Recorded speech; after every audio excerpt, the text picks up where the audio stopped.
Engero Essuula esooka. Engero za Sulemaani mutabani wa Dawudi kabaka wa Isirayiri. Okumanyanga amagezi n'okuyigirizibwanga, okwawulanga ebigambo eby'okutegeera, okukkiriza okuyigirizibwanga okukolanga eby'amagezi, obutuukirivu n'okusalanga emisango n'okugobereranga ensonga, okuwanga abatalina magezi obukabakaba, omulenzi abeerenga n'okumanya n'okuteesa. Ow'amagezi awulire yeeyongerenga okuba n'okuyiga, era omusajja alina okutegeera afune okuteesanga okutuufu, okutegeeranga olugero n'ekifaananyi, ebigambo eby'abagezigezi n'ebikokko byabwe. Mu kutya Mukama okumanya mwe kusookera, naye abasirusiru banyoma amagezi n'okuyigirizibwanga. Mwana wange, wulira okuyigirizanga kwa kitaawo, so tovanga mu tteeka lya nnyoko, kubanga binaabanga ngule ya kisa ku mutwe gwo n'emikuufu egyetoolodde obulago bwo. Mwana wange, abalina ebibi bwe bakusendasenda, tokkirizanga. Bwe boogera nti jangu tugende ffenna tuteege omusaayi, tugwire mu kyama ataliiko musanga awatali nsonga, tubamire nga bakyali balamu ng'amagombe era nga bakyali balamba ng'abo abakka mu bunnya. Tuliraba ebintu byonna eby'omuwendo omungi, tulijjuza ennyumba zaffe omunyago, oneekubira akalulu wamu naffe, ffenna tunaabanga n'ensawo emu.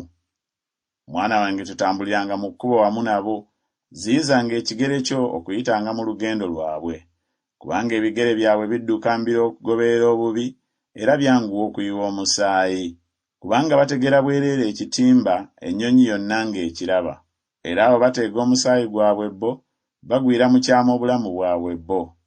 Bwe gatyo bwe gabeera amakubo aga buli muntu eyeegomba amagoba, gajjawo obulamu bw'abannyinigo. Amagezi googerera waggulu mu luguudo, galeeta eddoboozi lyago mu bifo ebigazi. Googerera waggulu mu kifo ekikulu eky'okuŋŋaaniramu, awayingirirwa mu miryango, mu kibuga mwe galeetera ebigambo byago. Mmwe abatalina magezi mulituusaawo okwagalanga obutaba na magezi, n'abanyooma okusanyukiranga okunyooma, n'abasirusiru okukyawanga okumanya. Mukyuke olw'okunenya kwange.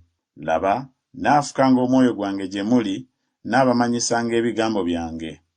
Kubanga mpise, mmwe ne mugaana, ngolodde omukono gwange, so tewali muntu assizzaayo mwoyo.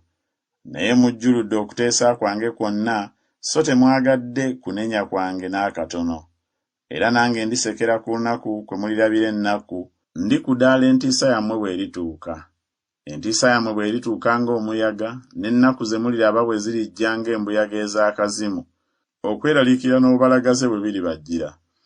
Kale bwe balinkaabira, naye siriddamu, balinnoonya nnyo, naye tebalindaba, kubanga baakyawanga okumanya, so tebeerobozanga kutya Mukama. Tebaayagalanga kuteesa kwange n'akatono, baanyoomanga okunenya kwange kwonna. Kyebaliva balya ku bibala eby'ekkubo lyabwe bo, ne bakkuta enkwe zaabwe bo. Kubanga okudda ennyuma okw'abatalina magezi kulibatta, n'okulaba omukisa okw'abasirusiru kulibazikiriza. Naye buli anaawuliranga nze anaabeeranga mirembe, era anaatereeranga nga tewali kutya kabi.